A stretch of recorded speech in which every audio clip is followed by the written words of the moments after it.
Hi, everybody, and welcome to Week 7 of the Ray eSport Racing League, presented by RaceVoice and Driver61. Having spent last week at the current home of the United States Formula One Grand Prix, this week we head east to the first permanent home of that race, to a facility that's known as much for its speed as it is for the blue Armco that rings the track. Much as it did when our drivers' heroes like Mario Andretti, Jackie Stewart, and Francois Servet sought the ultimate pace and in some cases paid the ultimate price. This week, we travel to the mecca of North American road racing. 3.4 miles of power and fury. This week, we travel to historic Watkins Glen International. With Avery McDonald joining me in the announce booth and Apex Racing TV's Dennis Branch manning the controls, I'm Greg Ginsburg. And tonight, we've got two great races on tap. First up, we're going to be the Spec Racer Fords, who had, shall we say, an interesting finish to their race last week at COTA. And later tonight, we'll catch up with our Mazda MX-5 drivers. Last week, our drivers showed their mettle at a track that not many of them would say is their favorite. COTA, a track that never seemingly lets the driver get into any kind of rhythm, but the Glen is very much the opposite of that. It urges you to build speed, and actually some of the modifications to this track over the years have been made to actually slow you down as you make your way around this 11-turn course. Avery, as we have our Spec Racer Fords leading off again tonight, the question is going to be, of course, can Caleb Patry find his way back to the podium and back to the winner's circle? And are we going to see the drama like we had last week when the lights went out at COTA? Yeah, this is a track that can produce drama long straightaways, so definitely going to be some pack racing. And, you know, I've done many races here on this track. This is arguably one of the more popular tracks on iRacing, so a lot of these drivers have a ton of laps here, Greg, and this could be honestly one of the best races we've had all season. This has the potential. We've had many great races in this series. We certainly have, Avery, and yeah, you know, almost every racer you talk to when you ask them what their favorite tracks are in North America, and this could be iRacers, this could be drivers that drive race cars in real life as well. Almost every single one of them will tell you, if they've been there, if they've raced it, that Watkins Glen is towards the very top, if not the top of their list. Lots of great reasons why it allows you to, as I mentioned, build speed all the way around this course, as opposed to COTA, where it had some fast sections along straightaway, but then some very tight switchbacks that, you know, really throw you off the rhythm. Here, you more or less start to build speed as you cross the start-finish stripe, going down into turn 1, the 90, and you build it up all the way through the rest of the course. There are a couple corners that are meant to slow you down, much like this, where the number 73 car is rolling out. That's turn 9, that brings you back onto the main track off of the boot, and also the bus stop chicane, otherwise known as the inner loop. But really, the way this track is profiled with lots of camber, you can see here, as Wayne Buttermore makes his way around, you know, the track pretty much wants you to get into this groove and almost slingshots you through corners. It's really quite amazing. Yeah, it's definitely a track that you just kind of get into a groove at. I've done the 6 hours of the Glen here on iRacing, and yeah, you just get in a groove with this track. So yeah, with some of these drivers, you know, they've got a couple more minutes of qualifying. They're just trying to find that qualifying groove right now, get a little groovy up to the front, and it's real close up in the top 5, man. Top 6, 7, 8, 9, all the way. Yeah, really up into the top 10. You can see how close, if you take a look at the timing pylon there, you can see how close our drivers are. Real quick, as we have just about a little bit more than a minute left to go in qualifying here, let's talk a bit about last week's race and where we stand in the points. Excuse me, where we stand in the points right now. Taking the win last week on track was Larry McLeod, with Caleb Patry finishing 2nd, Zach Burke and Miles Crabb finishing 3rd and 4th. But the interesting thing about this race, and I kind of alluded to it earlier, is that with just as our leaders were starting their very last lap, starting lap number 8 at Circuit of the Americas, there was a huge outage. And pretty much every Comcast customer in the United States that was on iRacing got knocked out of the system. And oddly enough, our top 4 drivers, none of them were on Comcast. They actually finished the race, and there was a crash between Zach Burke and Miles Crabb going into turn 18 at Circuit of the Americas. Larry McLeod managed to get around those 2 drivers. He was running 3rd at that point, and he was the first driver to cross the finish line. Caleb Patry, who had fallen all the way back to 5th place, he finished in 2nd. But because so many drivers did actually get knocked out of the system, as far as points go, what we've actually done is you know, we mashed our fingers around the desk and actually mashed our heads across the table, and we figured out we actually rolled things back to the end of the 7th lap. So we more or less tossed out that final lap, and we actually awarded the win to Miles Crabb. But knowing that we still had drivers on track, we had drivers that made passes, we actually gave other drivers the points that they might have had. And so Larry McLeod, who actually finished on track first, he got the winner's points as well, 25 points, along, as did Miles Crabb. So let's take a look and see where we stand in the points after 4 weeks of competition in Spec Racer Ford. Currently sitting at the top of the leaderboard is Caleb Patry. He had 3 wins going into last week's race at Circuit of the Americas.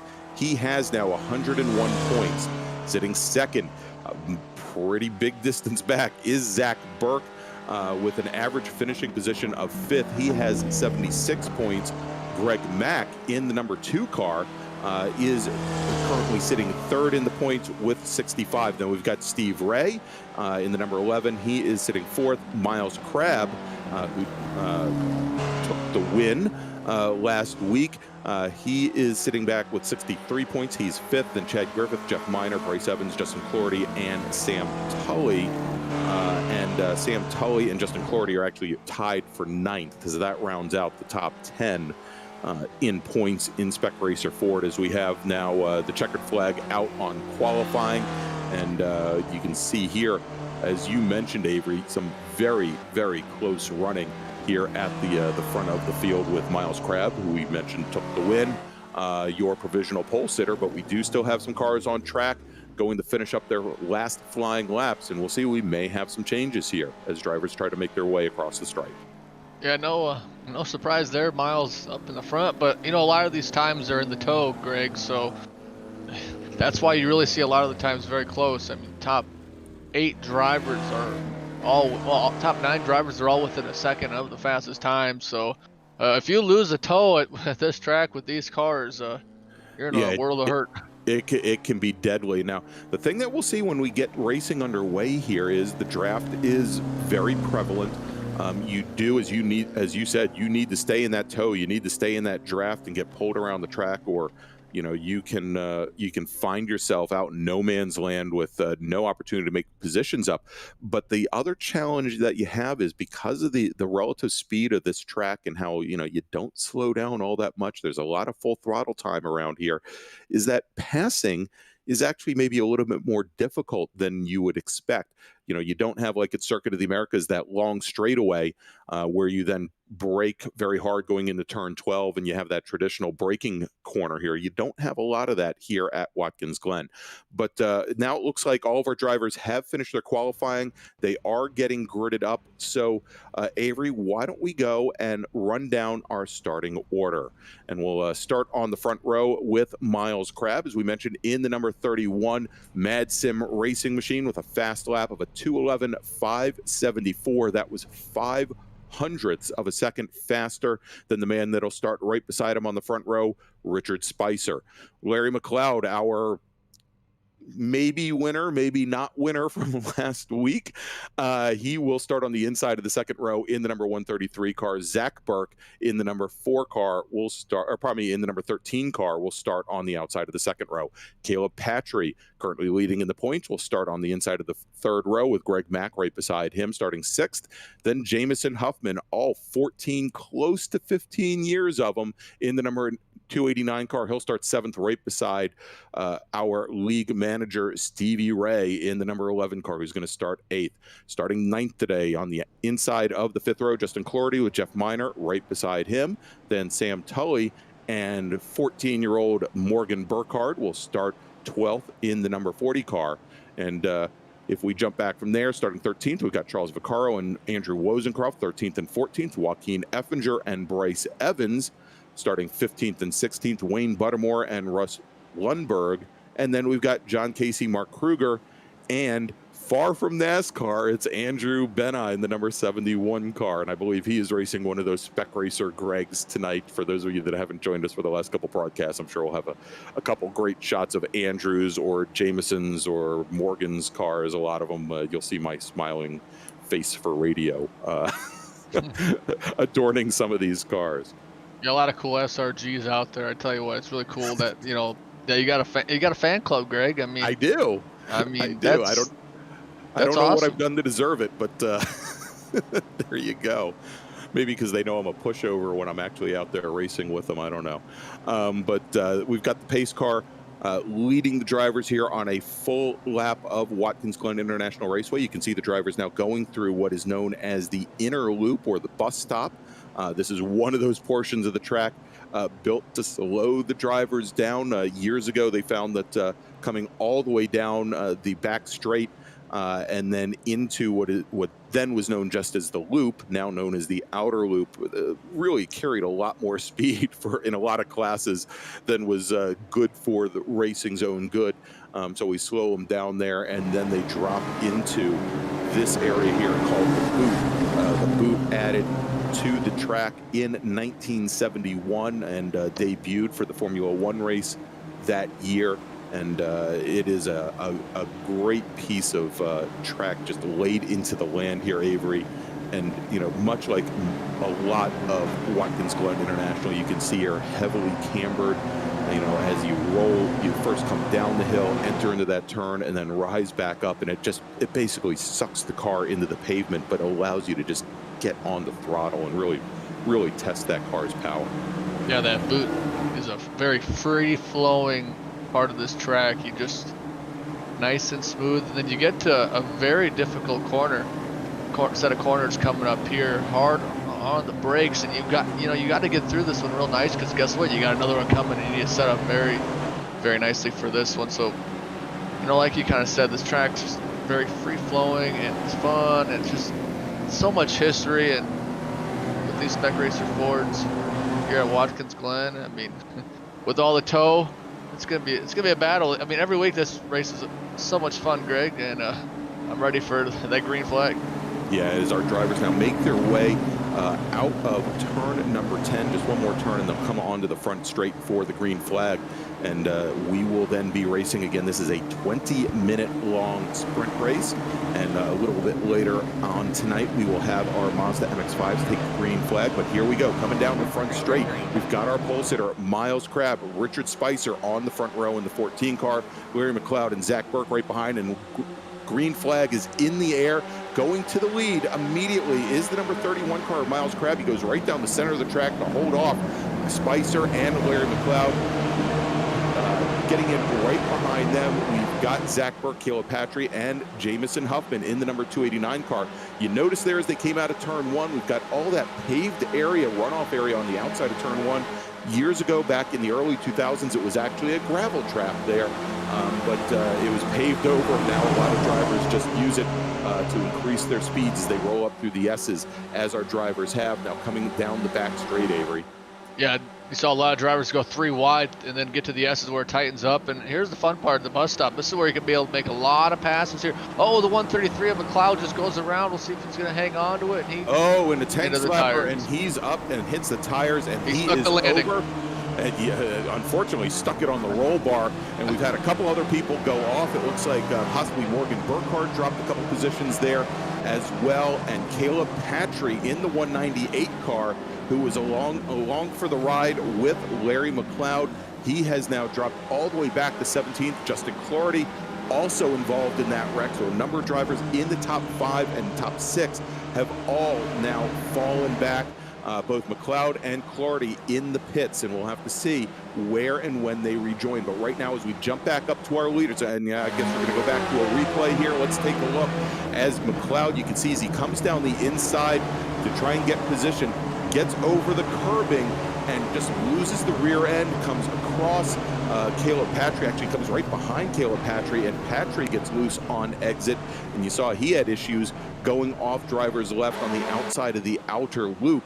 So that really opened things up for our two leaders, Miles Crabb and Richard Spicer, who have now opened up, Avery, almost a 15-car length lead over Zach Burke and Greg Mack. It looks like Mack and Jamison Huffman are going at it nose to tail, along with Sam Tully in the number 24 car as well. But big shake up there at the front, and definitely something that Crabb and Spicer wanted to see. Yeah, absolutely. Those two drivers, Spicer and Crabb, needed. I mean, if you want to try to pull away from the pack, that's the way to do it. Have them wreck behind you. As you say, see Jamison Huffman kind of go up. Like you said, they used to be a gravel trap, but kind of use up the whole track. So if they want to catch up the first and second, they just got to stay in a line, and they can't battle each other because they're just going to start losing time. We've already seen that happen towards the end of lap number 1. So yeah, exactly. A lot of side-by-side racing this early in the race is not going to do them any favors. And we just saw there that Jeff Miner in the red and black number 281. For a moment, he thought he had the pace coming up through the S's on Jamison Huffman, but wisely got back in line. And if those drivers work together, they will be able to stay with Greg Mack and Zach Burke as well, those two teammates, and hopefully get back up through the pack. A little bit further back in the field, we're taking a look right now at Stevie Ray in the number 11 car. Russ Lundberg in the 129 car, a flagger from the Atlanta region, the SCCA. He goes off on the exit of the bus stop and puts it into the wall, so he's now going to drop as well. So Avery, looks like a lot of drivers having issues in the early laps with cold tires, and maybe also a challenge there. You know, the bus stop, the inner loop is very flat. The curbing is very flat there as well. But a lot of times you go in there and you think that maybe you entered a little bit too fast. You lay off the throttle just a little bit, and the rear end really wants to come around on it.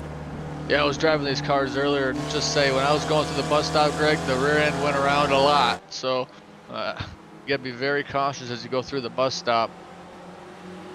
All right, so so we see here coming out of turn 9, and turn 9 is the one corner here besides the bus stop that really sucks speed away from you. It's a very late entry. It's off camber. It's the only off camber turn here at Watkins Glen, and if you turn in too early, you have the fence literally inches away. I think it's close. The Armco is probably closer to the exit of turn 9 than any other place around the track here. But you'll notice now that Zach Burke and Greg Mack, the two teammates, as well as Huffman, Miner, and Tully, starting to make up some ground on our two leaders. But we've lost the driver from that pack right behind Jeff Miner. We had Sam Tully in the number 24 car. He spun and went around on the exit of turn 1, and he's lost a lot of ground trying to make up positions. Let's go back. We'll take a look at the I think we'll take a look at the replay here. Yeah, here we go as they now come down the front straight, under braking into the 90 turn 1, and you can see there the 24 car. He just gets loose on exit, and does he hit the wall? Just clear of the fencing there at the pit exit, and you know, unfortunately those dropped him a number of positions. Yeah, the SRG almost got a whole facial there, but able to he's able to maintain it. Almost bent up that cheesehead hat that he's wearing. We've got Charles Vaccaro, the 221 car, back in the pits. You saw that probably on that last view. And Larry McLeod appears to have left the pits, but he's mired all the way back in 18th position. Justin Clardy still trying to get his car repaired, sitting right now in 19th as we jump back to our leaders coming through what is known as the heel of the boot. Very quick right-hander as they come up the hill. We're going to come up to that turn 9 that I was talking about just a few moments ago, and you can see where they really scrub off a lot of speed here. Have to turn in late because otherwise, right there, you got the blue Armco. Both of our drivers in the lead, Miles Crabb, Richard Spicer, they hold on through there and then back on the throttle as they go around to complete lap number 3. Yeah, these drivers are really putting on a real good show. Back to that battle for the top 5, and Greg Maxwell, the drivers from that Team eSport Racer group, and always puts on a real good show, and he's sitting in a sandwich. Yeah, he certainly is. Now we'll have to watch here. Jamison Huffman, that number 289 Spec Racer Ford, as I mentioned, he's only 14 years old. He's going to turn 15 in about 2 weeks, I believe. Watched him in another league racing at Lime Rock a couple of weeks ago, and had a very tough battle. This was in Mazda MX-5s. Had a very tough battle, but took the win there with some very rough and tumble racers, putting a lot of pressure on him. And the kid held his composure. We'll have to see how he does today, and if he can work his way up towards the front of the field. Right now, he's just off the podium in 4th, and actually now in 5th. And just as I say that, Huffman goes into the entrance of the bus stop side by side with the 281 car of Jeff Miner, and Huffman takes to the grass and blows off the whole chicane there, and has to really work to get speed up. But that will drop him now from 4th all the way back into 6th. Yeah, luckily for Jamison, he probably still has the slowdown. They might have already been able to clear, but he's still in their little pack. So yeah, he had a little bit of an off track going to the bus stop, but he's still in that pack for the battle for 4th position. So yeah, I mean, he got lucky. He did, and you just saw as they came down the hill, came down the chute over towards turn 7, where the 281 of Jeff Miner went side by side with Greg Mack into the toe of the boot. And that was probably the best thing for Jamison Huffman, because I'll tell you, the one thing that's better than following a single Spec Racer Ford in the draft is when you've got 2 of them side by side directly in front of you, because they put a giant hole in the air, and they were able to, Huffman was able to make up a lot of ground. Speaking of drivers side by side, and with a lot of damage here, we've got Stevie Ray and Morgan Burkhardt. Burkhardt, the other youngster, he is 15 years old, and I've been teammates and racing with his parents for years and years. And it looks like Morgan has he's damaged my face on the front, on the front and the back of that car, for that matter. I'll tell you that if that was a real Spec Racer Ford, there wouldn't be much fiberglass left on the body of that car as we look off the back of Stevie Ray's car. Oh, and Ray and Burkhardt get together on the front straight. I have a feeling that there's going to be at least one racer at the end of this that is not going to be very happy. Yeah, but these 2 drivers are very happy right now as we go back into the front. Crab and Spicer. Spicer just pushing Crab down there. He wants to try to make that gap, Burke, even bigger than what it is. It's, 4.4 second gap between 2nd and 3rd, so they're just bumping away. Yeah, they are, and you can see how the draft works there. And Avery, you mentioned at the beginning of the race how, if you lose that toe, you lose that draft, it's kind of a death knell for you. And Zach Burke is living that, not living the dream right now, I guess. Last time by, he ran a 2:12.5. That was about a half a second off of both Crab's and Spicer's time, so he's dropping off there. The one saving grace for him is that Huffman, Miner, and Mack continue to battle it out, and they were almost 3 seconds off of Burke's times. But Jamison Huffman managed to get back around Jeff Miner and Greg Mack, so put him back up in the 4th position. All right, as we watch our leaders now make their way through the boot again, we're just over halfway in this 20-minute Spec Racer Ford race from Watkins Glen International. All 3.4 miles, and now side by side coming out of turn 9. For a moment there, it looked like Richard Spicer had the momentum, but very, very difficult there to carry speed, especially if you're on the inside lane, Avery. Yeah, definitely trying to find a way around, but still early in this race, Greg. If they start battling, quite a bit the next half of this race. Zach Burke could even get closer to him and make that a 3-way battle for the lead. And if I was in the top 2 positions, that's not what I want to see.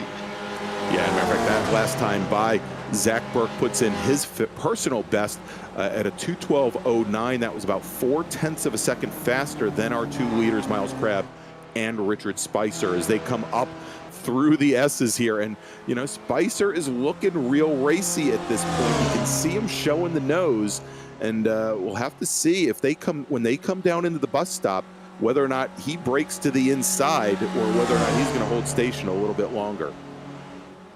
And you can see him, he's showing the nose there, and that may simply be so that he can get a good sight line into the corner there, as the two drivers go once again nose to tail through the inner and outer loops. But Burke's starting to make up a little ground on our leaders here as they start to battle just a little bit. Yeah, his last lap was about 0.4 of a second, 0.3 of a second quicker than the top two. So he's definitely catching, but here's the problem. He's got a 4.2 second gap and not very many laps to go. As you see, Spicer was maybe looking around the outside, but I think, like you said earlier, he wanted to get a good sight line, because when you're right on the rear end of one of these Spec Racer Fords, you can't see. Yeah, you don't see much other than the helmet of the driver right in front of you. But the interesting thing there, Avery, is as they came out of the chute and started to head down towards turn 7, the toe of the boot, Miles Crabb started to basically show a very defensive line. He came down center of track, which going into the toe, it doesn't really impact you all that much. You can still carry speed back up the hill, but it certainly, I think, is showing his mindset right now, and he knows that Spicer is starting to push the pace. As we drop back into the battle right now for 7th, we've got Bryce Evans and Joaquin Effinger, the 311 and the 700. Evans having just gotten around Effinger, and as they come out of turn 9 onto the short run, the little short chute over towards turns 9 and 10, you take a look a little bit further back there. We've got Andrew Wozencroft in the number 80 car, and he is running a similar lap time, similar pace to those two drivers right ahead of him. So it may soon enough be a 3-car battle for 7th. Yeah, if he can get a little bit of that toe, he'll be able to catch back up. But it's like, as you see on your screen, back up to the leaders, and they are, you know, like we said, 0.4 of a second quicker was Burke the time before that, but not now. He ran a 1:12.7, which is a second slower than Miles Crabb. And it's just Crabb and Spicer show is 14 minutes down here, 20. So not too many laps to go here, this 20-minute sprint race. No, you get a, they're going. They're going, and you get a great view there of the suspension and the exhaust systems here on the 1.9-liter Ford Escort motors that these Gen 2 Spec Racer Fords were running, as our leaders Miles Crabb and Richard Spicer make their way down through the chute and then towards the toe of the boot.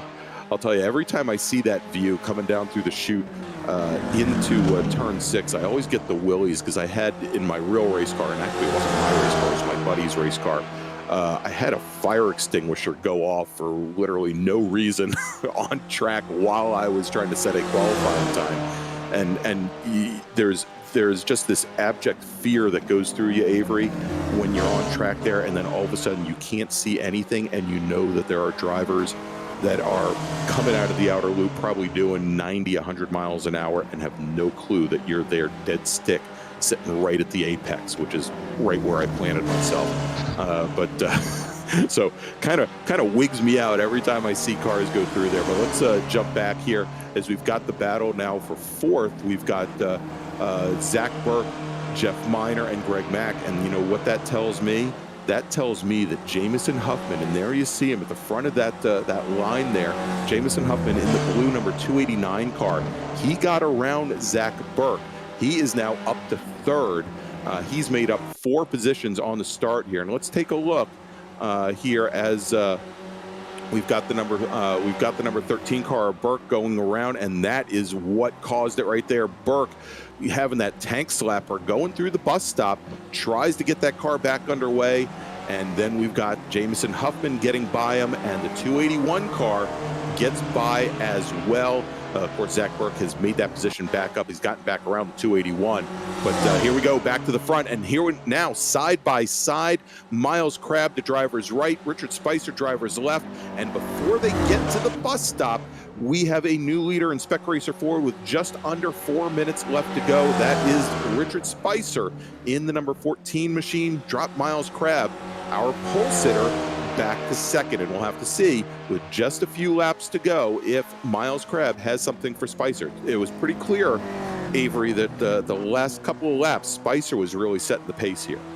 Yeah, he's definitely setting the pace, and you know, you make that pass, but here's the problem: the guy's right behind you. And, you know, with 16:45 down here at Watkins Glen, the only spot that I want to be in the lead is when you cross that start-finish line. So.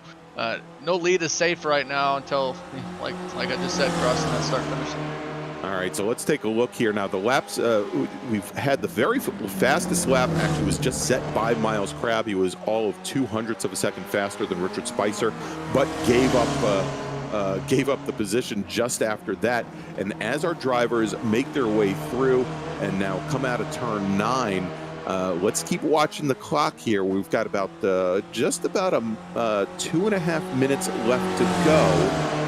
It's going to be pretty close as to whether or not they're going to be starting their last lap, or if we think that perhaps they'll have one more lap in them here as our drivers now come onto the front straight.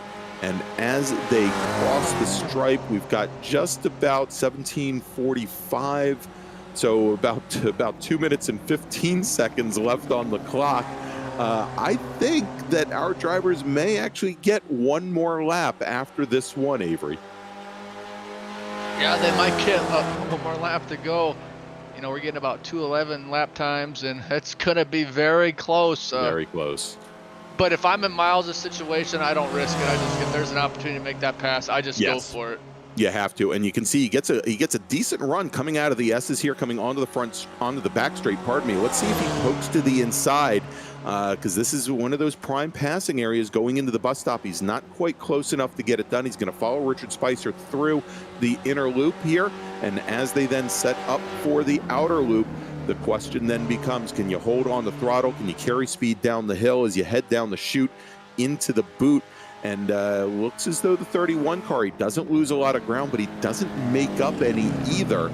Now let's see as they come now through turn 6 and down the hill into the toe, whether or not Spicer takes that defensive line going in that we saw Miles Crabb take earlier. He doesn't. He feels pretty confident, Avery, as he makes his way through there, that Crabb just wasn't close enough to affect the pass. Yeah, Spicer put on a really good corner exit there to kind of pull away just a little bit, but here's the problem: the toe. Miles is coming. Is he going to try to make a move? Not quite. He might try to pull for a side-by-side finish. We'll see. Yeah, let's take a look here as they come out of the heel of the boot now, start to make their way up that short little hill over towards turn 9. On the brakes, late as can be, and you make sure you don't run wide there on exit, because you can see the fence comes right back over towards you if you get it wrong. As they now roll through turns 10 and 11, we've got just about 15 seconds left on the clock, and Avery, I think we are going to get one more lap here at Watkins Glen International to decide the winner in Spec Racer 4. It's gonna be close. And they cross the stripe, and there you go with 3 seconds to spare. One more lap to go, and heading down into the 90, into turn 1, it is again Richard Spicer, but Spicer runs really, really wide on the exit of turn 1. He manages to carry enough speed, though, that Crabb cannot make up the ground, and starting to close in a little bit. Sitting in, well, actually, I think that was might have been some slower traffic back there. I thought we had maybe Jameson Huffman closing up, but not so much. Now, side by side, going towards the bus stop, it is Miles Crabb to the inside driver's right, Richard Spicer to the outside driver's left, and affecting that pass before they get to the bus stop, going back to the lead on what is the very final lap here at Watkins Glen, Miles Crabb. So move Spicer back into second as they make their way through the outer loop and down into the boot. That was the best chance for Miles to make a pass, definitely into the inner loop. But Man, Spicer's carrying a lot of speed out of here. Is he gonna be able to make a move? Gets kind of off the track a little bit, but still maintains his pace. Yeah, and this is where Spicer carried a lot of speed before. Now, if you get pushed all the way to the outside, there's a lot of extra pavement that you've got to run. It's a lot longer distance, and Crab plays that pretty darn well, making Spicer take the long way around. And now we'll see if Spicer can come down to the inside and outbrake Miles Crab going into the heel of the boot into turn number 8. They're side by side as they make their way up. Now, remember, if Crab can get up alongside going into turn 9, he'll have position for the next 2 corners. And now as they set up, again, off camber, this is very, very difficult on exit, but he makes it work. Richard Spicer now moves into the lead as they come out of turn 9. Just 2 more corners to go here for the win in Spec Racer Ford. Can Richard Spicer hold on? Can he hold off Miles Crab as he's been able to do for the last 3 laps or so? Crab, a little touch of the corner of the car coming out of the final corner and taking the win in Spec Racer Ford. Richard Spicer. All right, as we move a little bit further back and taking a look now in the battle for the last step on the podium, Jamison Huffman and Zach Burke. Jamison Huffman, he's going to finish in 3rd. Zach Burke, 3 laps earlier, has that spin at the bus stop, cannot regain 3rd place. So Jamison Huffman in the Spec Racer Greg, I love saying that, the number 289 car, he's going to take the last step on the podium. Then we've got Burke, Jeff Miner in the 281. He is going to finish in 5th. Wow, what a battle between Crab and Spicer. I mean, yeah, we had that big wreck in lap 1, but that finish did not disappoint. No, certainly not. That was a great, great battle there, and we will get set up here. Do we want to bring the drivers in for the interviews now? Why don't we do that? Why don't we start off Avery? We'll bring in Jamison Huffman, who finished 3rd today in Spec Racer Ford. Over to you. Hey, Jamison, you there? Yep, I am here. Hey, congratulations on a fantastic podium. You moved up 4 spots, and you know this race.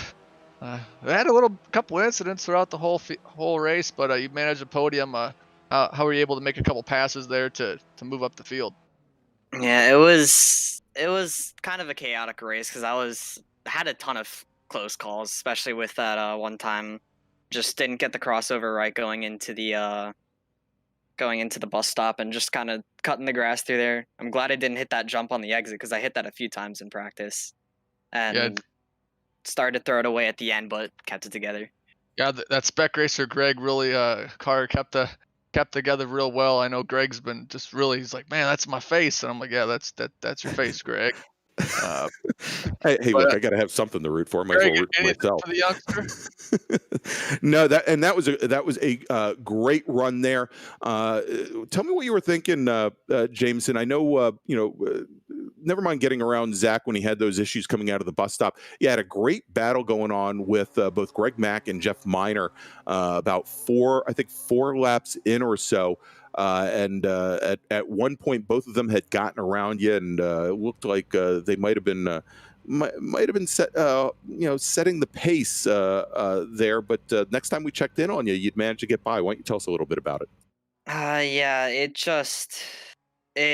Greg Mack started to lose it going into turn 1, and Jeff Miner was right on his bumper basically, and that caused him to get a little tap. But neither of them spun, but I shot up the inside and had it on him, and then started to slowly lose him.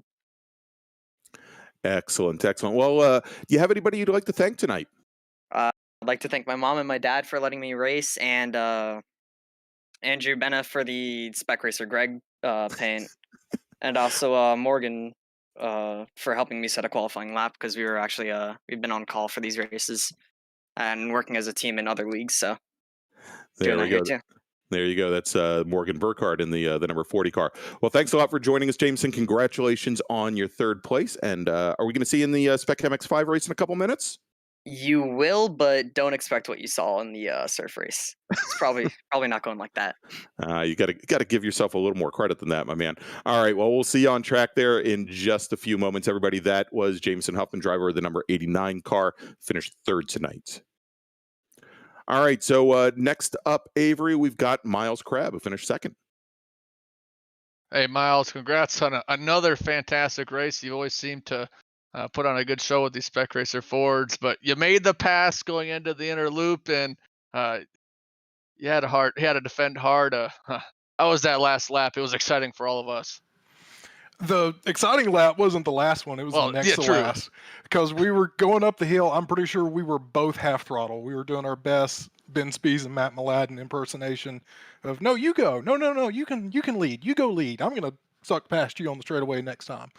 And when I made the pass, I thought I'd won. Because I hadn't been faster through the toe of the boot. Every other corner after the bus stop, I had been faster.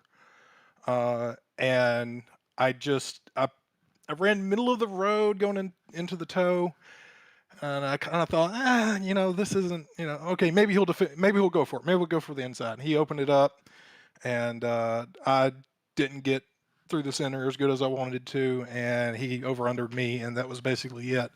I thought I had another shot going back to the rejoin with the old track, but it would have required him to have got on the throttle too hard and understeered, and he's too good. He didn't do that. So once I didn't have forward momentum going into the next to last turn, I knew it was pretty much over. I ran him as hard as I could, but he outplayed me through that toe of the boot section of the course. And good win to Richard. That was fun. Yeah, it was a fun race to call. Anytime you get a race like that where guys are racing each other real hard and clean for the win and going back and forth for the last couple laps, it's definitely a treat to watch, and that's what kind of happens with this track. We're gonna see it in the Mazda coming up in a little bit. I don't know. I originally wasn't going to do that, but I'm in a good enough mood. I might go do Mazda. It doesn't. It's the ABS on that thing allows you to do some stupid things into the bus stop, and I don't want to go do that. So I may call it a night with a good second place in Spec Racer Ford and let the Mazda kids go play. As second place is a good thing to call tonight. For once again, Miles, congratulations. Before we let you go, anybody you'd like to give a shout out to? As always, hi mom, hi dad. I think they're watching. Yeah, they're watching. I thought this was an off week, so I told them, no, next week's Watkins Glen. We don't, but it wasn't this league. It was my other league that's running the same racetrack that's an off this week. So, hi mom, hi dad, madsimracing.com. And thank you, everybody who puts everything on, especially Steve. And y'all for broadcasting it. Yeah, we really enjoy calling this series. We'll see you next time, Miles. Yep, see you. All right, that was Miles Crab, finished second tonight in Spec Racer Ford, and he wants Mazda people to do stupid Mazda things next race, so we may not see him run in the Mazda race. All right, so we're going to get set up for our next race. I want to thank everybody for joining us here for Race 1, our Spec Racer Fords presented by RaceVoice.com. You can find out about all their products at www.racevoice.com, and we're going to be back in just a few moments with the Mazda MX-5s.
Virtual Racing School was developed to provide support to the next generation of sim racers. No matter if you're a rookie or veteran or what car or track you'll be racing, our goal is to provide training every step of the way.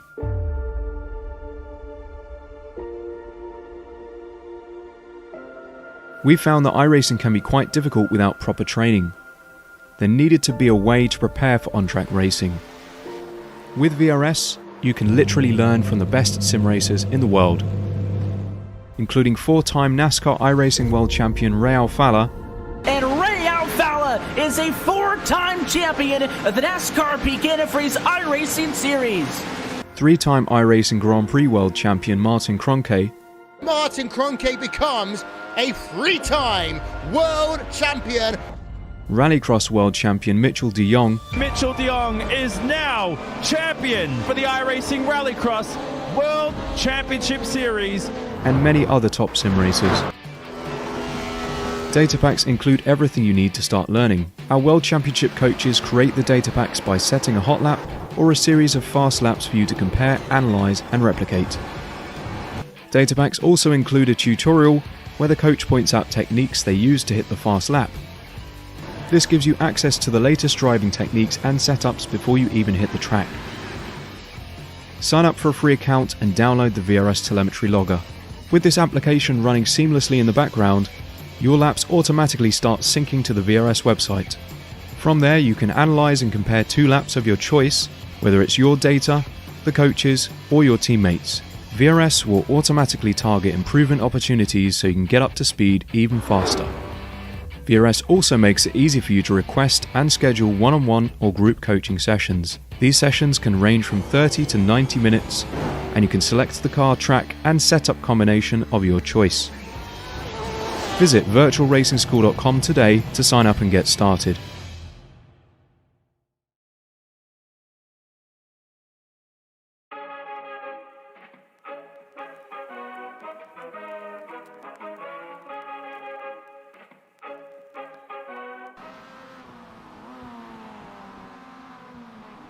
And we're back with the Ray Esports Racing League Spring Tour.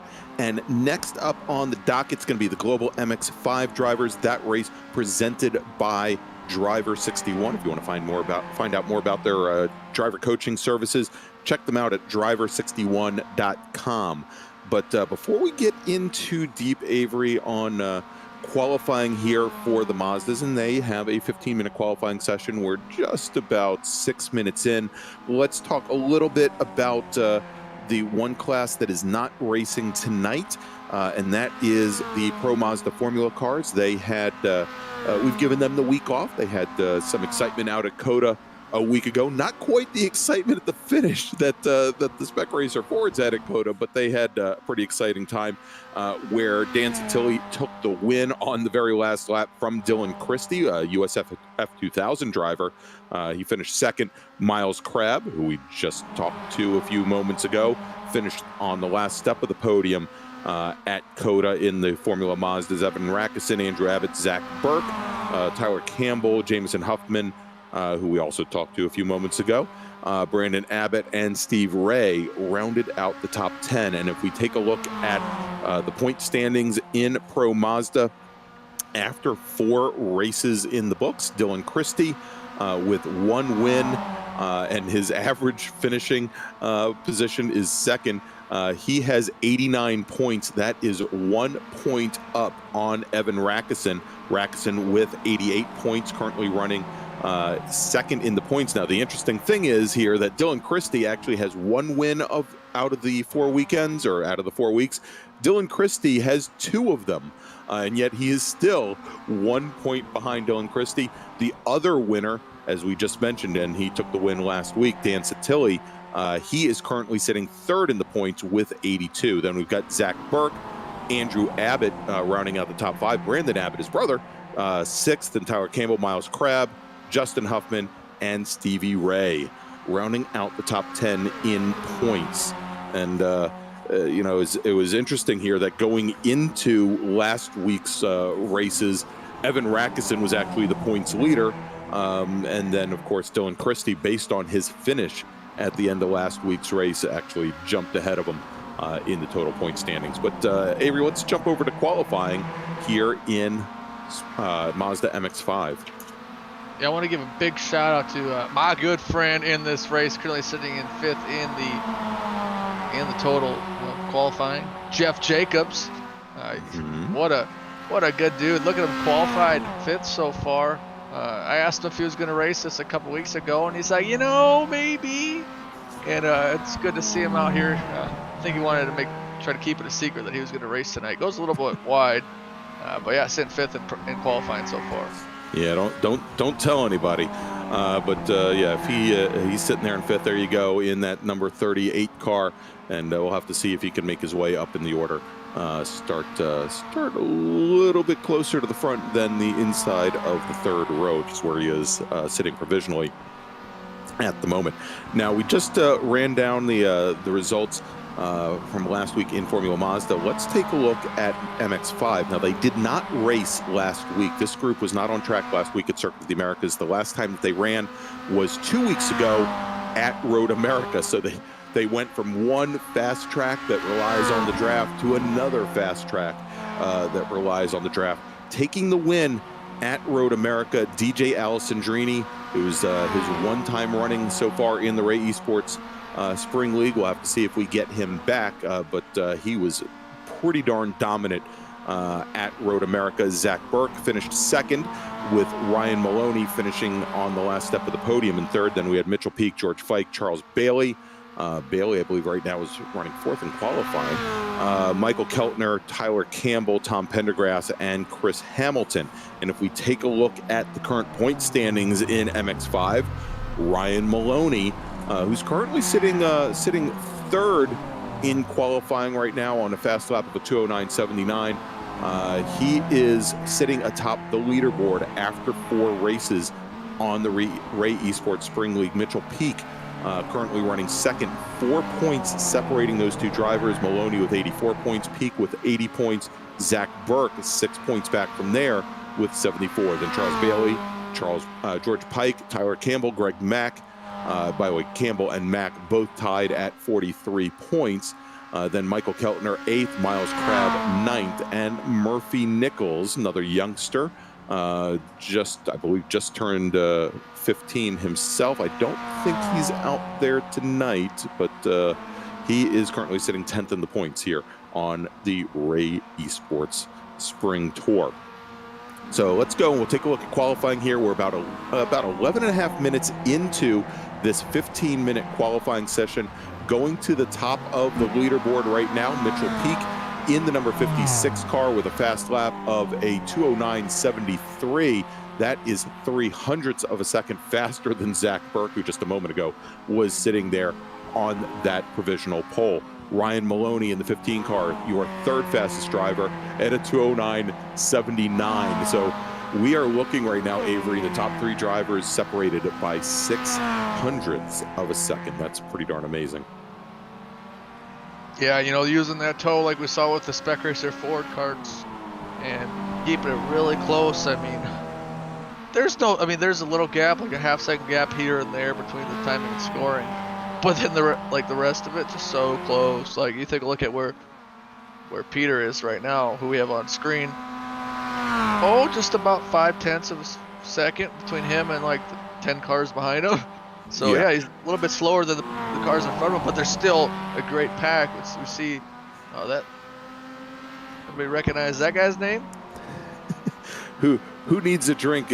Richard Spicer, after just taking the win in Spec Racer Ford, he's in that number 65 Bud Light car. He might need a drink after this race. And now we know why we didn't get an interview with him, because he was a little too busy getting ready for this race here. Now, you know, Avery, it kind of surprises me knowing how both in Spec Racer Ford and also in the MX-5s, how important the draft is here at Watkins Glen, that a lot of these drivers, when they go out for qualifying, they go out there and try to get this huge gap to the cars in front and behind, and they run qualifying all by themselves, when we know that the fast way around this track is to get the toe, and you just don't see it all that much. Now, we are watching the number 13 car of Zach Burke. And, what a surprise that he is sitting up, toward the top of the leaderboard. And there he goes. He now sets the provisional pole time at a 2:09.59. And how does he do it? He gets the draft off the last couple corners, and that may have been all of the difference to make up that basically 1300ths of a second to make his way past Mitchell Peak. As we now watch the 09 car, that is Jordy Fike come across the stripe, only good enough for 10th right now, and in that number 09 car, and then right behind we've got. Let's take a look now. We've got the number 80 car making his way through. That's Andrew Wozencroft. We just saw him just a little while ago in Spec Race Ford. He also goes and pulls a draft, but can he get up through the order a little bit better than 22nd? No, he cannot. As we have just about 40 seconds left to go in this qualifying session, he's going to take one more shot at it, and he's got that number 36 car tagging along, trying to play that draft. And who is the 36? That is Todd Martin, and we'll see. And Martin, I think, is going to want that draft. He is currently sitting 34th in the field. Yeah, I definitely want to get kind of closer up to the front end of the field. But if you got the lap with the toe, this will be his final attempt here as the qualifying timer is going to run out. So anybody that's on a lap right now, once they cross that start-finish line, they're done. That's the checkered flag for them. So see what he's going to be able to do. All right, let's take a look here. We've got Suraj Pradham, who the last couple times we've seen him in Spec Miata has been up a little bit higher in the field, currently running 20th. And as he goes and crosses the stripe, let's see if he improves upon that. No, he does not. He sets his fastest lap of the session at a 2:12.71, but that's actually a couple hundredths off of the driver right ahead of him, Andre Jameson. All right, let's drop back here. We've got Richard Spicer again, our winner in Spec Racer 4 just a few moments ago. He's coming around turn number 11 right now and onto the front straight. And let's see if he can move his way up. Currently he's sitting on the outside of the 4th row. And does he better his time? No, he does not. He turns a 2:10.98. That was 28 hundredths off of his previous best.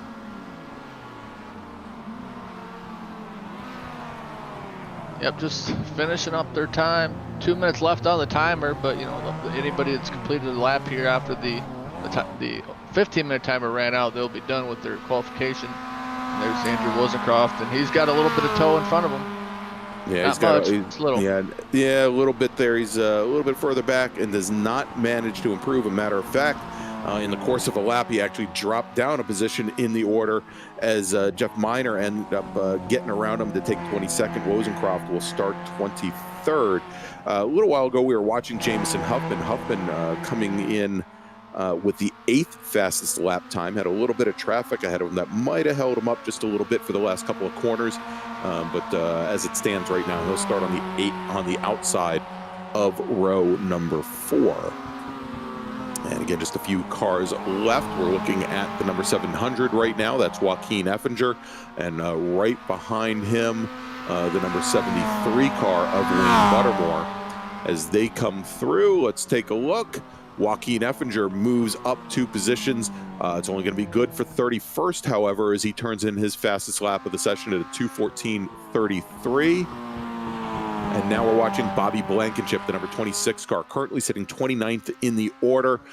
He's looking to do better than a 2:13.94, which is what Bobby Sorrell has, and that would move Blankenship at least, move him up at least 1 position here. And if he can beat a 2:13.74, he'll leapfrog Joe Camilleri. Yep, just out on the Sunday cruise in the little Mazda MX-5, and I tell you what, when I first started iRacing, I ran this car at this track so many times you thought I'd be a pro by now, but nobody ever is, and it looks like Bobby Blankenship calls off his last lap, and that should do it. I believe all of our drivers have completed qualifying, and so the drivers will start to grid up here and get ready for the last race. Tell you what, Avery, I'll run down the first 10, and you can take it from there. Starting off on pole today is going to be Zach Burke with Mitchell Peak starting right beside the two Canadians there on the front row. 0.13 of a second separating them. Ryan Maloney will start on the inside of the second row in the number 15 car with Charles Bailey, who I raced just this weekend in V8 Supercars. Actually, I didn't really race him. He smoked me. He will start on the outside of the second row. Then we've got Stevie Ray and Jeff Jacobs starting on the third row. Then starting in seventh, we've got Greg Mack and Jamison Huffman, who will start eighth. Richard Spicer, our winner from a few moments ago, will start ninth, and Greg Brockway will start on the outside of row 5. In row number 6, Jordy Fike, the Team eSport racer, putting on a really good time. It's good to see him back here. And another driver pulling double duty, Morgan Burkhardt, in the 12th position. Back to 13th, Sean Hayes and Charles Vaccaro also pulling double duty. Cooper Lilly, Chris Spiller, and then Sam Tully also pulling double duty. It's so great to see drivers pull the, to run both races. Just, see them adapt to the different types of cars. Then we have Mark Kruger, Andre Jameson, Siraj Pradham, Kyle Robertson, Jeff Miner, once again another driver, and then another driver going back to back, Andrew Rosencroft. It's good to see him out here. Peter Rolfe in the 24th position, down at 25th. Antonio Guardo and Bryce Evans, Joe Camarelli, Bob Sorrell, Bobby Blankenship, Mike James, Joaquin Effinger, putting on another double duty show this week. It's always he's pretty much does almost every race, whether it's a Pro Mazda, MX-5, or the Spec Racer Ford. So props to anybody that does all that. Then you have Daniel Wolf, Wayne Buttermore, Todd Martin, and rounding out the field is John Casey for 35 cars here at Watkins Glen International. Greg, this has the potential to be a good one. Yeah, absolutely, Avery. I mean, with a 35-car deep field, you can bet that there's going to be racing pretty much all the way through the field from the front to the back. And, I think the thing that we're going to want to watch here is our drivers are now making their way down and behind the pace car, heading down that long back straight over towards the bus stop, over towards the inner loop. The question will be when they get to the inner loop, will they have heat in their tires? Won't they have heat in their tires? And I'm making the guess that they won't have heat in the tires. So the bigger question will be, will the drivers know they don't have heat in the tires? Because we saw what happened at the start of the Spec Racer Ford race. We saw as Larry McLeod, our quasi-winner from a week ago at Circuit of the Americas, got very loose. We saw Caleb Patry get loose. We saw a lot of drivers have issues in the Spec Racer Ford race, especially with this 35-car field. You have something like that happen, and it can cause some mayhem here. We'll have to see how our drivers deal with it. Yeah, definitely have to be on your toes if with the cold tires, definitely on the start of the race. I mean, it is a 20-minute sprint race, but you want to get going right away, but you don't want to get going into the tire barrier like a couple drivers do. Exactly. And the one thing here is at Watkins Glen, because of the layout of the track and how most of the corners are so cambered, and you can really lean on those tires going into corners, is it doesn't take a long time to get them up to temp. But again, you're looking at on a start where the drivers aren't at full speed on the first half of that very first lap, and probably not going to have a lot of heat in the tires, especially as you see here, as most of these drivers were pretty well gridded up, more or less, as they came down the front straight. You don't see a lot of weaving. You don't see a lot of them going and stomping on the brakes there, trying to get heat in the wheels. And that's another little way to get heat in. You go when you stand on those brakes. It heats up the braking system, it heats up the wheels, and in turn heats up the tires a little bit as well, even if you're not going to be scrubbing from side to side. As we have our front row now, Zach Burke on the pole, Mitchell Peak, the 56 car, the 13 car, as they come now into turn 11, they are going to take the green flag here in just a moment. Our pace car already on the pit lane, and as they roll out of turn 11, it is game on as Mitchell Peak in the 56 car already drops back behind Zach Burke, the two Canadians making their way down the front straight. And Ryan Maloney in that Olsen Vest, number 15 car, for a moment up right beside Mitchell Peak, but he drops back behind those two cars. They run wide. Then we've got Charles Bailey and Stevie Ray. Jeff Jacobs in the number 38 car. He drops back just behind, falls right back behind Richard Spicer. Spicer getting around Greg Mack. So already in that Bud Light car, starting to make some moves as they come out of the S's now onto the back straight. And now watch this, Avery 3 wide at the front of the field as they come down into the bus stop for the very first time. We've got two Canadians now side by side. We've got Mitchell Peak. He gets around Zach Burke, moved the 56 car to the lead, and then Ryan Maloney sitting right back behind. Then we've got Bailey and Steve Ray, Huffman and Jeff Jacobs battling it out for position, as is Greg Mack, who drops back to position now into 8th as our leaders start to make their way down out of the outer loop, down the chute, and into the boot for the very first time. Still a lot of side-by-side action here as our racers try to jockey for position here as the heat in those tires are coming up. Yeah, you can definitely tell these drivers get a little more heat in the tires. You see side-by-side with Spiller putting on a really good show. I mean, if you would have told me, Greg, coming out of the end of the loop, that nobody would have been, we only have one car off the track, but no more than one car would have been, excuse me, less than one car would be junked. I'd be lying. Surprised the heck out of me as we've got a bit of a 4-car breakaway at the front of the field. We've got Peak, Burke, Maloney, and Bailey. Stevie Ray there in the number 11 car. Only about 3 car lengths back, though, not all that far back behind him. We've got Greg Mack in the number 2 car, and I would suspect that if those two drivers can get hooked up nose to tail, they'll be able to draft right back up to our lead pack here as we've got the two Canadians, Peak and Burke, making their way out of turn 11, underneath the pedestrian bridge and across the stripe to complete lap number 1. Ryan Maloney, that Olsen Invest car, the red, white, and blue machine right behind for the second lap in a row, runs wide on the exit. About 10 car lengths back from there is that second battle. You know, as we mentioned, we've got Bailey and Ray a little bit off. Then we've got Jeff Jacobs. And then what we're watching right now is the battle here. We've got Sean Hayes, Greg Brockway, then Charles Vaccaro and Cooper Lilly. So lots of pack racing still going on. And, you know, it's not uncommon here.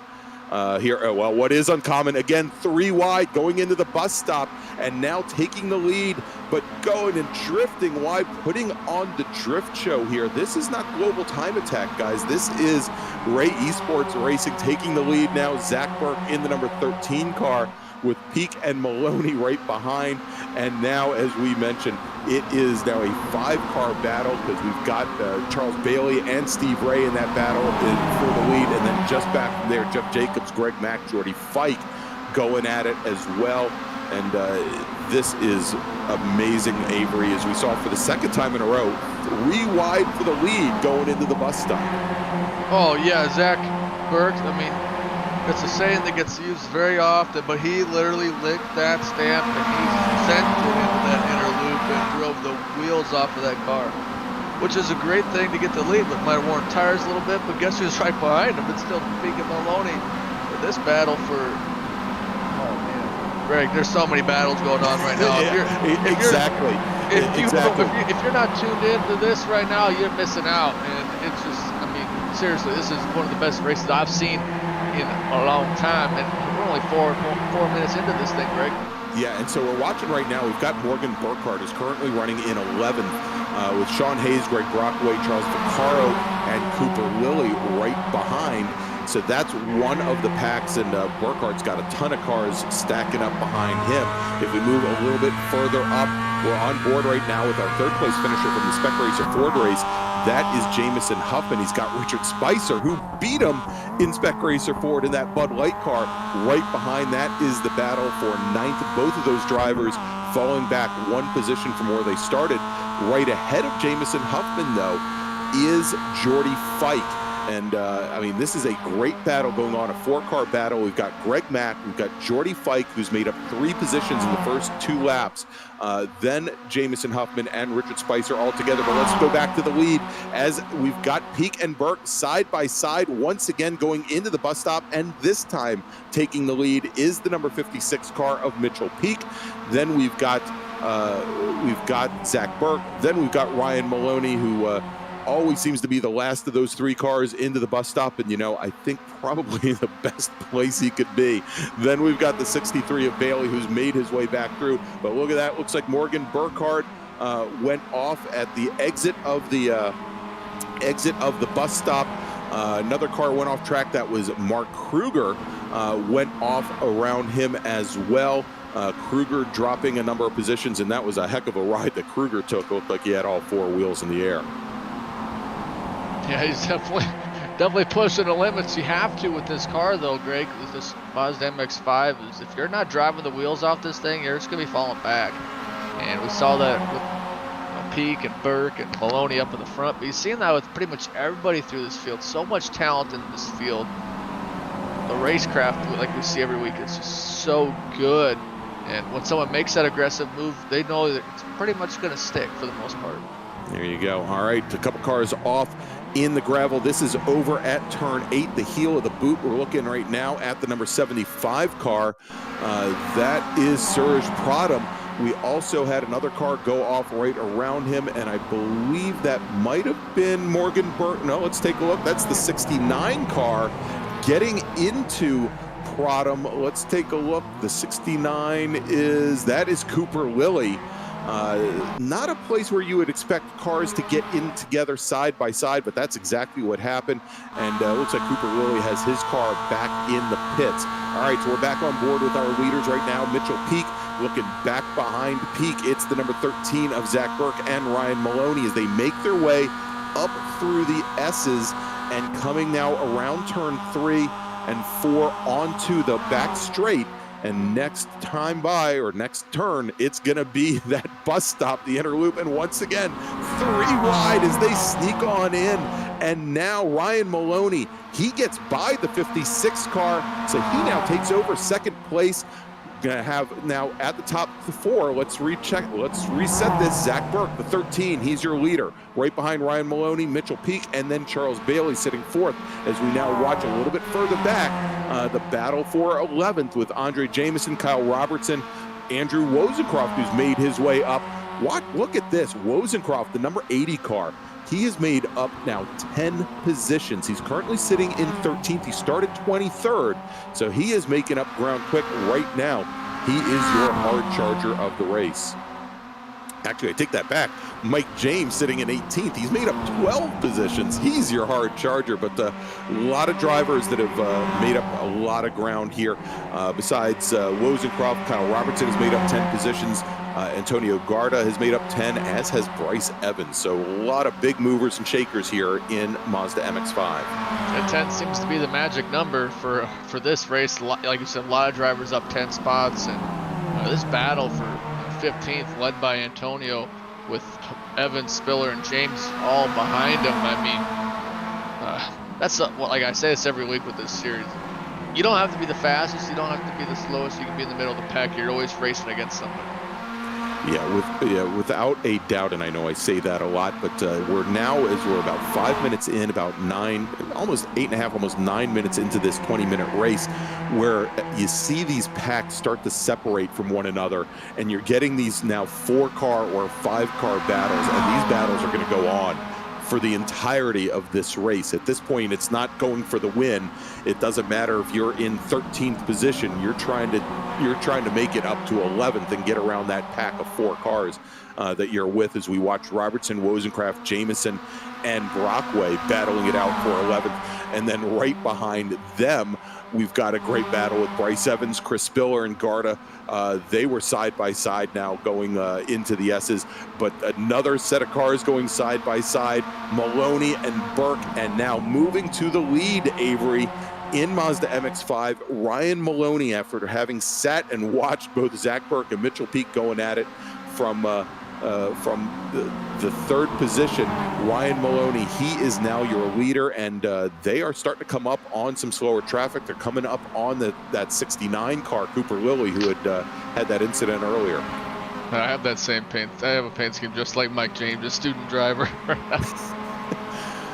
Don't want to say anything about it. It's either a student driver or a crash test dummy, one of the two. All right, let's take a look now as we've got Morgan Burkhardt, Mark Kruger, Charles Vaccaro, and Antonio Garda. That's that battle for 15th we were talking about here just a few moments ago. And we've got Garda and Vaccaro side by side going through, going up the hill here, coming through the toe of the boot. And look at this, 2x2. And let's see what Morgan Burkhardt does. Is he's going all the way down the inside. Is he going to be close enough? And he is, to take one position here. Let's see what he can do with Charles Vaccaro as they come out of turn 8, go up that short little hill over towards turn 9. That Burkhardt, after that issue he had earlier in the race over at the bus stop where he spun the car around, he's starting to make up some ground here. He just has to stay a little neater and a little more tidy as he comes out, takes a little grass going through turn 9. Yeah, definitely mowing the grass right now, the virtual grass. And back to our leaders now. And Maloney, the last time we checked in, Ryan Maloney was your leader. Not any longer is Zach Burke in the number 13 car. Is your new leader. Mitchell Peak sitting in second. Maloney running in third. Peak and Maloney were side by side coming out of turn 1, but Maloney has the run once again. Is he going to move all the way to the inside? He doesn't have a full lane there. He's 2 wheels in the grass coming down into the bus stop. And what's going to happen here as we've got Burke and Maloney trying to make their way into the bus stop. Mitchell Peak, the first driver in, and Maloney manages to hold on at least for the moment for second. But Avery, he was all the way in the dirt coming down the back straight. And that is typically not the place you want to be. Not a lot of grip when you got 2 wheels rolling through the grass there.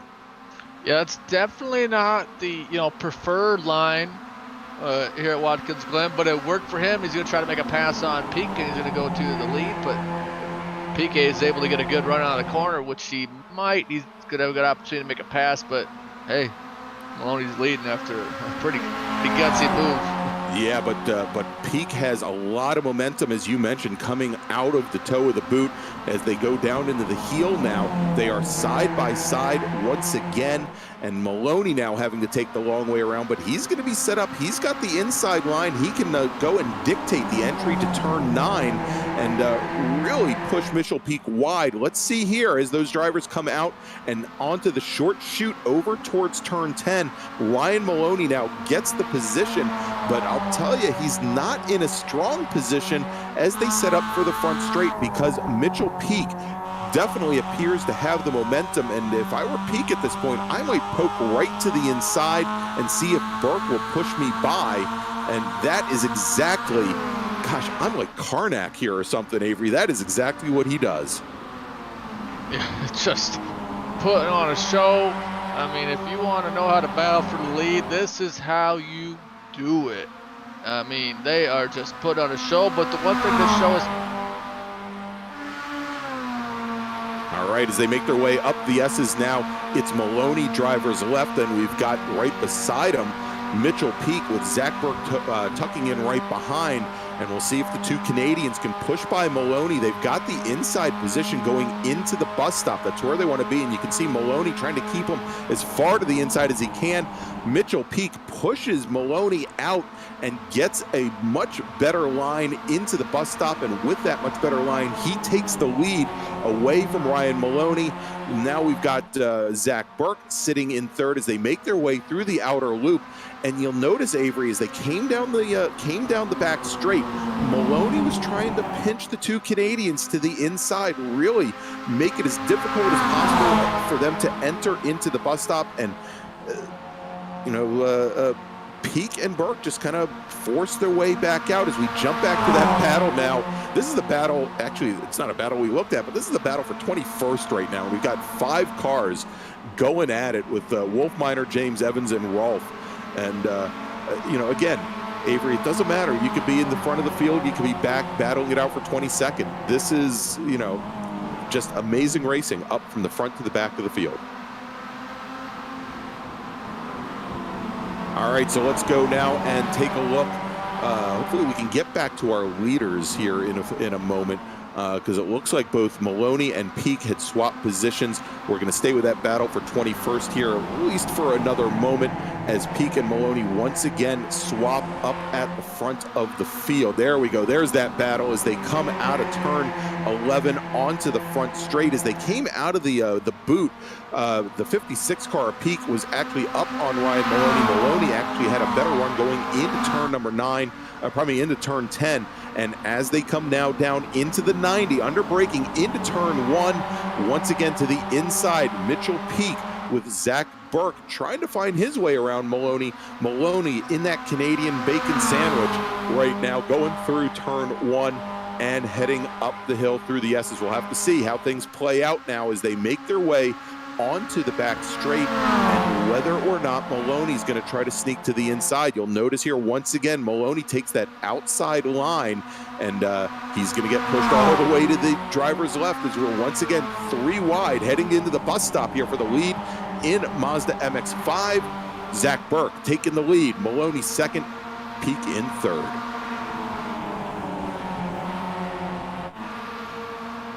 All right, let's jump back now in the battle for 7th here, and we've got Jamison Huffman in the number 89 car. Right behind Huffman, we have Richard Spicer in the 65. So again, 2 of our podium finishers from just a little while ago in Spec Racer Ford, and then Greg Mack in the number 2 car. He is right behind as they make their way through.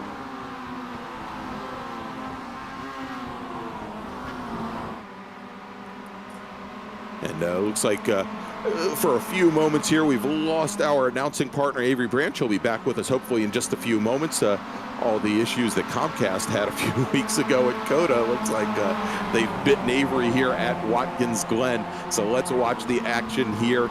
And as we come through, we've been watching this. This is the battle not for 22nd, but for 21st. And you'll see there the 33 car, Peter Rolfe, starting to have a few connectivity issues. That's going to be problematic for Mike James in the 24 car right behind, as these drivers are kind of poking in and out, blinking in and out. You'll see a little bit of tire smoke each time they come around. But let's jump back to that race for the lead once again, as we now have just about 2.5 minutes left to go here as our drivers cross the stripe, completing lap number 8. It's Zach Burke again, Ryan Maloney, Mitchell Peak. And as they come down into the 90, into turn 1, both those drivers run very wide. And let's see here if Mitchell Peak can get back up into that battle. He was a couple car lengths off, but here in the draft, he should be able to work his way through. And now again, the question will be, does Ryan Maloney try to come down the inside? And for the 3rd lap in a row, he appears to take the outside lane. And now the 56 of Peak, looking like his dancing partner is going to be Maloney, and Maloney cuts right across the nose of the 13 car. And now Ryan Maloney, he takes the lead. He is your leader with what is likely going to be here with lap times in the 2-minute 10-second range, the penultimate lap. I think we're going to get one more lap here in in the Mazda MX-5. So we jump back. This is the battle now for 11th. We got side by side going into the bus stop, 15-year-old Morgan Burkhardt and Kyle Robertson, the 40 car, the 23 car. Burkhardt has position going in. He, as opposed to earlier in the race, he manages to hold on and actually makes up, separates himself just a little bit from Robertson, Brockway, and Vaccaro as they make their way through the outer loop. Dan Wolf, who we've been watching a little while ago in that battle for 21st, he just now went off track, gets the car back underway, but he's dropped a couple positions now back into 23rd. All right, let's go back again. This is the battle again we've been watching between Huffman and Spicer in 7th and 8th, and then they've got right ahead of them, they do have the 09 car, Jordy Fike, who's currently running in 6th. Fike about 4 car lengths up on Huffman, Spicer, and Greg Mack, as Spicer drops a wheel on the exit of turn 9 there and gets the car back underway. Doesn't seem to lose a lot of pace, a lot of momentum as they come out of turn 10 and going into turn 11 as we jump back to the lead. with Ryan Maloney. Now will Burke move to the inside? This time they go all in line, no side-by-side racing. Color me shocked going through turn 1.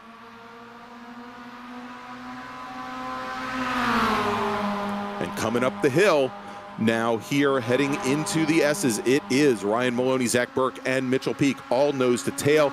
And look at that, Maloney with the rear end getting very loose up through the S's, Avery. And we'll see as these drivers come down into the bus stop, what is going to come of it. And look at this, Ryan Maloney starting to fall off the pace as they go into the bus stop. He drops from first to third.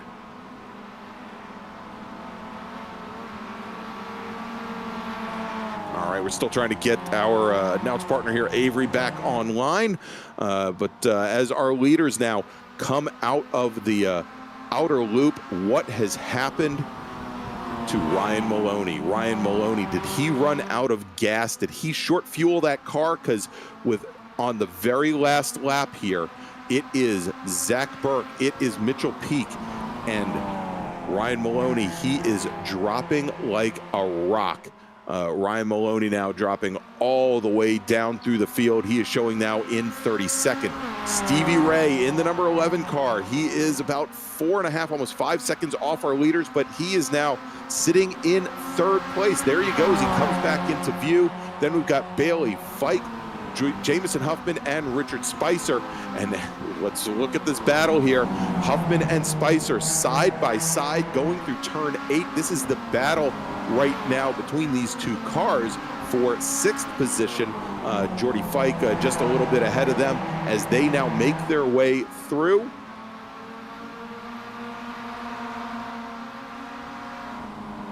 And coming across for the very last time out of turn 11 onto the front straight under the pedestrian bridge. The two Canadians taking the win today in Mazda MX-5. Zach Burke, the number 13 car. Mitchell Peak, he will finish in 2nd. Stevie Ray crosses the stripe, will finish 3rd. Bailey 4th, Fike 5th. Spicer, does he get across the line ahead of Huffman? Richard Spicer beats Jamison Huffman across the line. He will finish in 6th. Huffman 7th.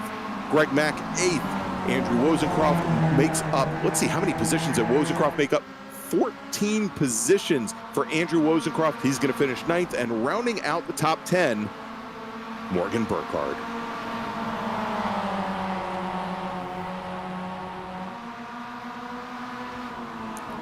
That was a smoking race. Still, let's go here. The battle for 18th now. Bryce Evans, Jeff Miner, Peter Wolf crossing the stripe. The 311 car holds off Jeff Miner. Then we've got Peter Wolf, who had that spin just a couple of laps ago. He made up some ground, finishes in 20th, then finishing 21st. Mike James in the 071 car right behind. But I'll tell you, that was one heck of a barn burner between Burke, Peak, and Ryan Maloney. You know, we'll have to see. I definitely want to see if we can get Ryan Maloney in here and find out what happened on that very last lap.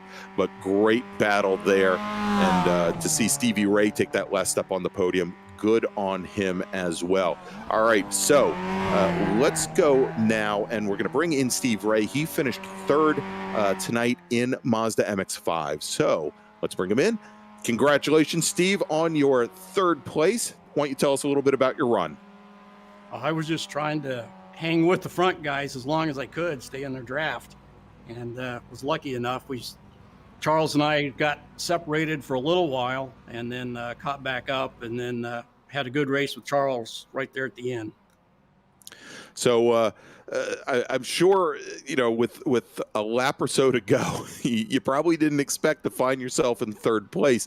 As you came out of the bus stop there and you saw Maloney coming off, starting to fall off the pace, what exactly were you thinking there on that very last lap? Just wondering what happened, if he ran out of gas or if they tangled, or it was surprised to see him there, and then thinking, wow, I got a shot at a podium. There you go. All right. Well, I want to remind everybody that Stevie Ray here, he is the Ray in Ray Esports Racing, and he is the administrator, one of the two people, both he and Greg Huber, that put on this race series each week.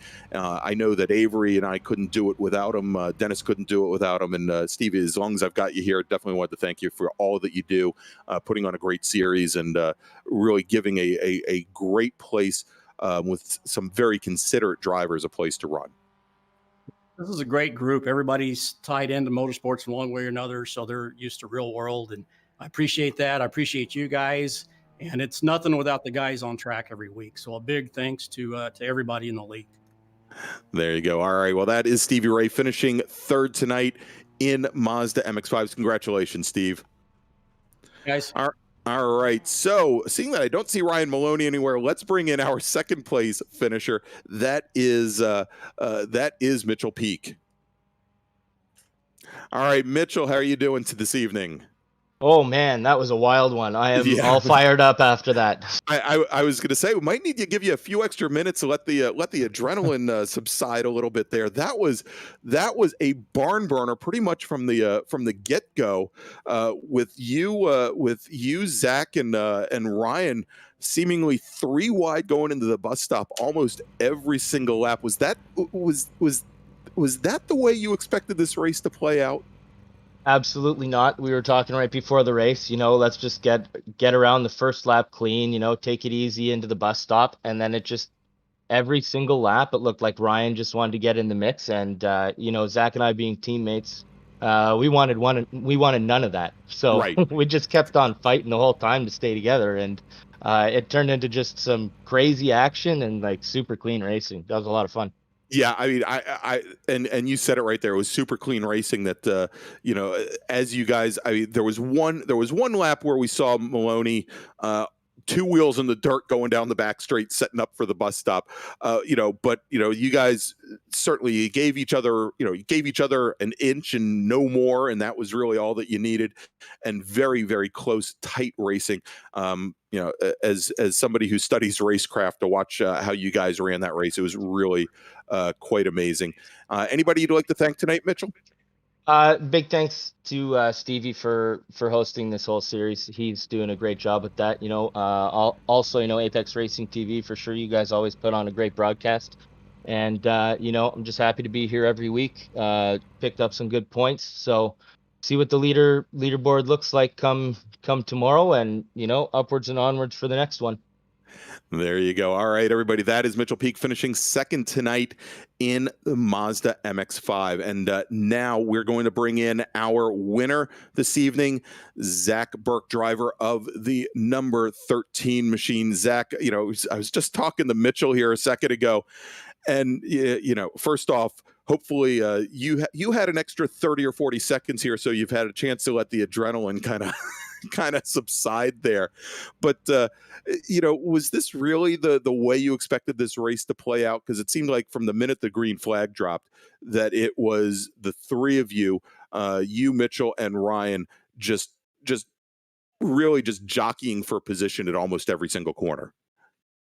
Yeah, at the first couple laps, I was expecting everyone to be a little bit better behaved, but this track is really heavy in the draft, and it presents a lot of opportunities. So it's pretty tempting to shove it down in there. And man, I had a ton of fun though. It was a blast.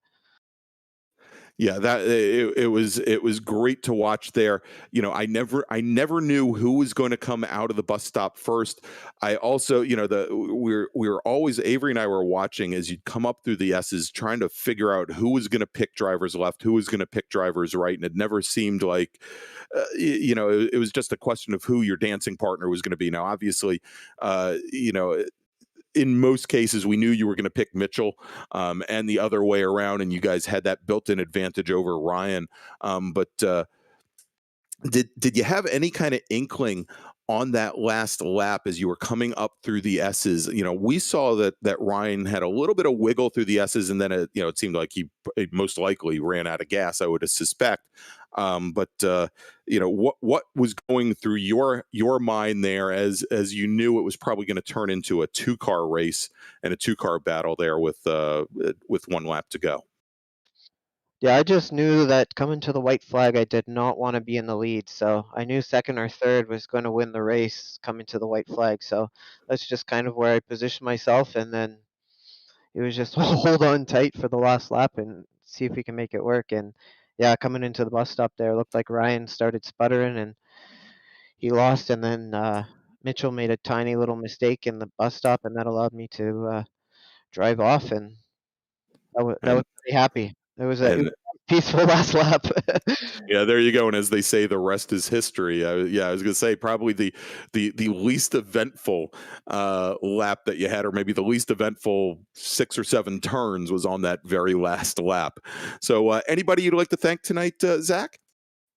I'd just like to thank you guys for putting on the broadcast, and Steve Ray and Greg for Hubler for putting everything together. It's been an awesome league so far. So, thanks everyone.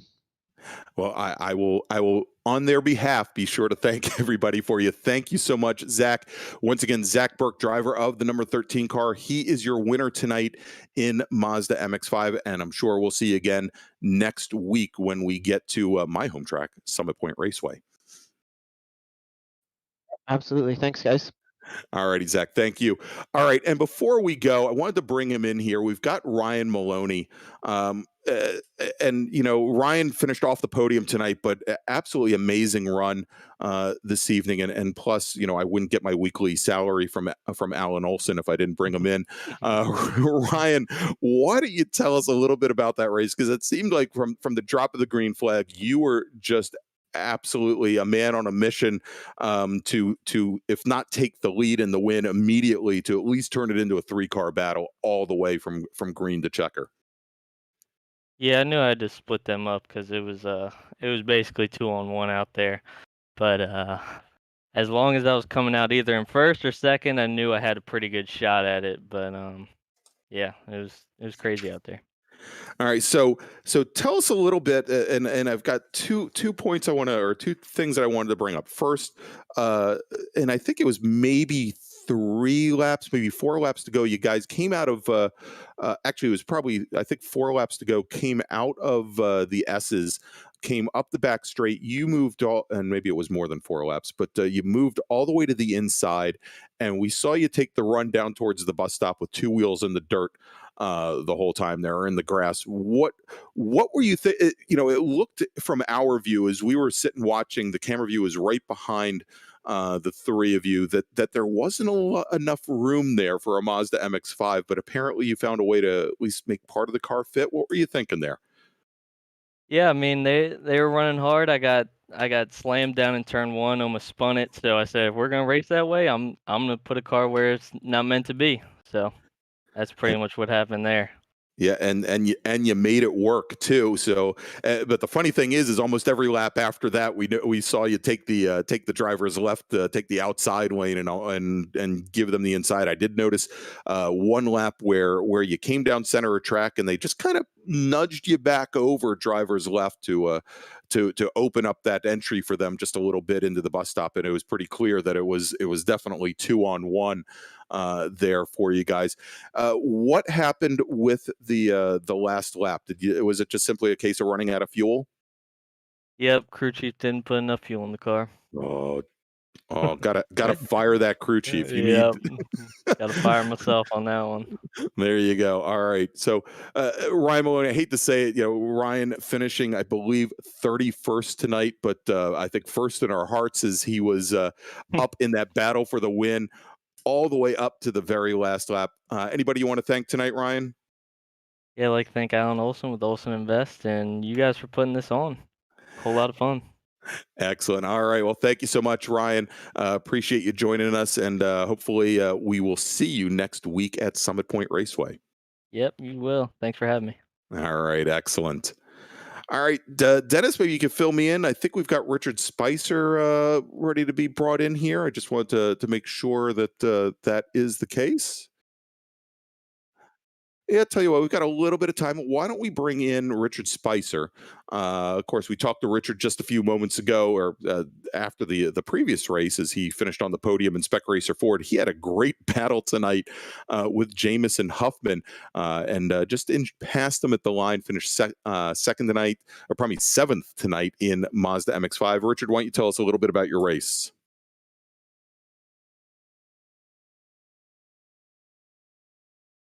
Richard, we have a copy? All right. Well, Dennis, yeah, looks like we didn't get a hold of Richard there. So why don't we go and start to wrap things up? Of course, I wanted to thank again the great folks from Driver61 who offer some amazing driver coaching packages. They were your sponsor for tonight's Mazda MX-5 race. And of course, we talked about RaceVoice that offer great package both for the real race cars and for the virtual cars to give you much more insight into the data that you collect. You can find out more about them at racevoice.com. As I mentioned, next week, next Tuesday night, same bat time, same bat channel, 8:40 p.m. Eastern time, we are going to be at my home track, the track that I love, Summit Point Raceway in beautiful Summit Point, West Virginia, just outside of Washington, D.C. I know a lot of these drivers that race with us on the Ray eSports Super Tour. They're actually out of the Washington, D.C. region and call that track home themselves, both in real world and in virtual racing. So it should make for some great, great action on that 2-mile, 10-turn circuit. So for Avery McDonald, for Dennis Branch, I'm Greg Ginsburg. We will see you next Tuesday night from Summit Point Raceway. Thanks for joining us.